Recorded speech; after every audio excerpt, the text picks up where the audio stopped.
Hello বন্ধুরা, Dhritiman এবিলাইজিং infinity ফাউন্ডেশনের একটি নতুন ভিডিওতে তোমাদের সকলকে স্বাগত। আজ আমরা গল্প করব আমাদের এক বন্ধু এবং তার খুব সুন্দর একটি অ্যাডভেঞ্চার নিয়ে। আমাদের ফ্রেন্ড নাজিয়া ওয়াসি খুব রিসেন্টলি ইন্দোনেশিয়ায় থাকা একটি দ্বীপপুঞ্জ রাজা আম্পাত ঘুরতে গিয়েছিল। চলো আমরা শেয়ার করছি নাজিয়ার এক্সপিরিয়েন্স তোমাদের সকলের সাথে। নাজিয়ারা 4 বন্ধু মিলে রাজা আম্পাত নামে দ্বীপপুঞ্জে স্কুবা ডাইভিং করতে গিয়েছিল 10 দিনের জন্য। তারা রওনা দিয়েছিল ব্যাংকক থেকে এবং সেখান থেকে এই দ্বীপপুঞ্জে পৌঁছাতে লেগেছিল 1 দিনেরও বেশি সময়। রাজা আম্পাত হলো একটি মেরিন ন্যাশনাল পার্ক, যার মানে এখানে কোনোভাবেই ফিশিং অ্যালাউড না। ফিশিং অ্যালাউড না হওয়াতে এখানে মাছ এবং কোরালসরা সেফলি বসবাস করতে পারে। এই দ্বীপপুঞ্জে বিভিন্ন ছোট এবং বড় নানা রকম অ্যানিমালস দেখতে পাওয়া যায়। এই অ্যানিমালসগুলি যেরকম বিভিন্ন রঙের তেমনি বিভিন্ন শেপের। নাজিয়ার মতে রাজা আম্পাত হলো বিভিন্ন ওয়াটার স্পোর্ট করার জন্য বেস্ট জায়গা, যেমন স্নরকেলিং, স্কুবা ডাইভিং। এই ধরনের ওয়াটার স্পোর্টের মাধ্যমে আমরা জলের মধ্যে বসবাসকারী বিভিন্ন প্রাণীদেরকে জানতে পারি। এবার চলো আমরা দেখে নিই নাজিয়া ঠিক কী ধরনের প্রাণীদের দেখতে পেয়েছে স্নরকেলিং এবং স্কুবা ডাইভিং করার সময়। Shark, rays and mantas. Wobbegong shark বা কার্পেট শার্ক হলো এই দ্বীপপুঞ্জের একটি বিশেষ প্রাণী। এদেরকে ফ্ল্যাট শার্ক বলা হয় কারণ এরা সাঁতার কাটতে জানলেও প্রেফার করে সমুদ্রের তলায় শুয়ে থাকা।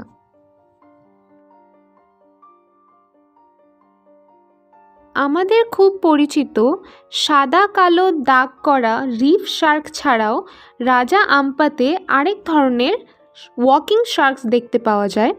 এই শার্কগুলি সমুদ্রের মেঝেতে বালির উপরে ভেসে বেড়াতে ভালোবাসে। শার্ক খুব পাওয়ারফুল সুইমার হলেও এরা আসলে জেন্টল ধরনের প্রাণী।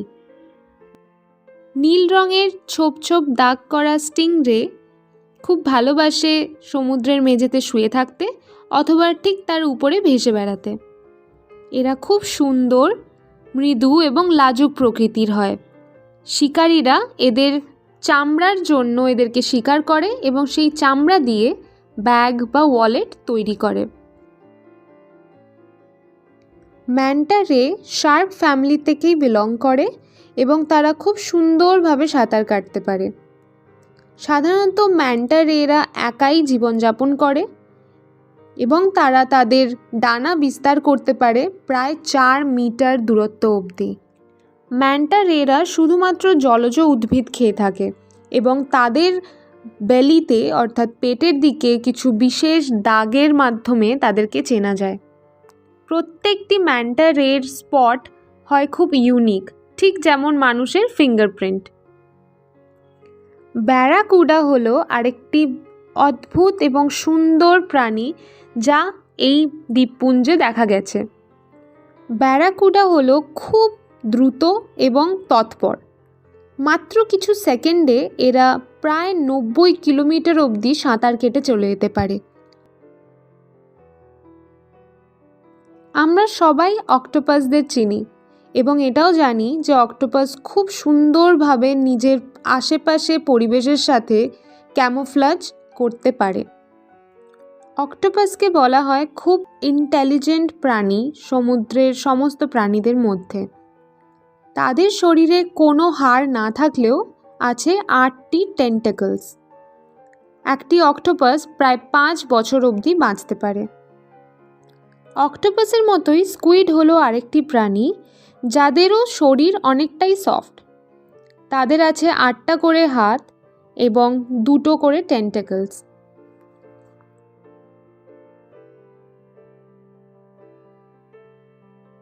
টার্টলস বা কচ্ছপকে আমরা সবাই চিনি।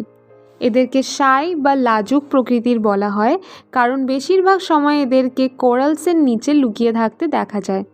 এদেরকে হার্বিভোরাস বলা হয়।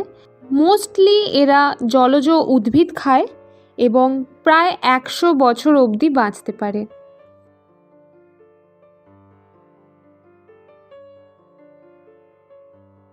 এটি হলো পিগমি সি হর্স।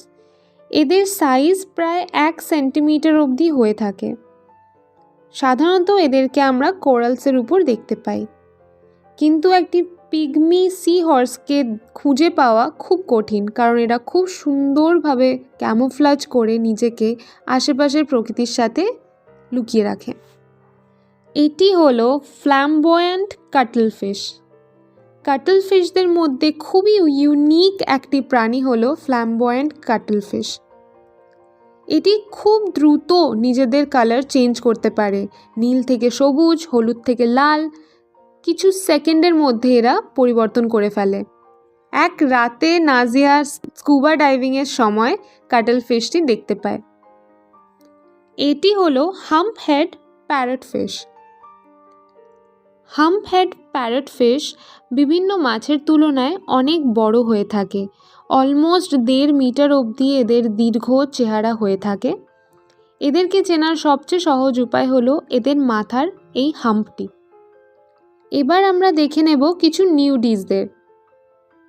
এই নিউডিজরা হলো এক ধরনের সি স্লাগ। এদের বিভিন্ন রকমের কালারে দেখতে পাওয়া যায়। এখানে তোমরা দেখে নিচ্ছ কিছু কিছু নিউডিজ যা নাজিয়া এই রাজা আম্পাতে খুঁজে পেয়েছে।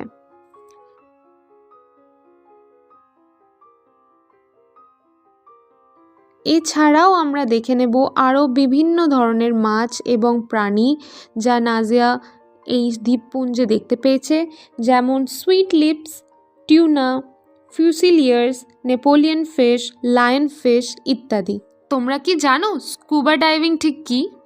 স্কুবা ডাইভিং হলো একটি এমন ওয়াটার স্পোর্ট যেটি করার জন্য টেকনিক্যাল এবং প্র্যাকটিক্যাল ট্রেনিং লাগে। এটাতে আন্ডার ওয়াটারে গিয়ে বিভিন্ন প্রাণী এবং সামুদ্রিক জীব দেখতে পাওয়া যায়। তবে নাজিয়ার এই বিশেষ অ্যাডভেঞ্চার এই জন্যই সফল হয়েছে কারণ এই দ্বীপপুঞ্জে বিভিন্ন প্রাণী এবং জীব সেফলি বেঁচে থাকতে পারছে। এর জন্য প্রয়োজন conservation. Plastic pollution, climate change এবং কমার্শিয়াল ফিশিং থেকে রক্ষা করতে পারলেই হতে পারবে কনজারভেশন। তোমরাও ভাবো আরও কীভাবে আমরা কনজারভেশন করে আমাদের পরিবেশকে রক্ষা করতে পারি এবং বিভিন্ন জীবেদের সেফলি বেড়ে ওঠার পরিবেশ গড়ে তুলতে পারি। Thank you for watching this video. Hope you like it, and we will really love it if you can share and subscribe with your friends and family and your peers. Thank you. See you in the next video.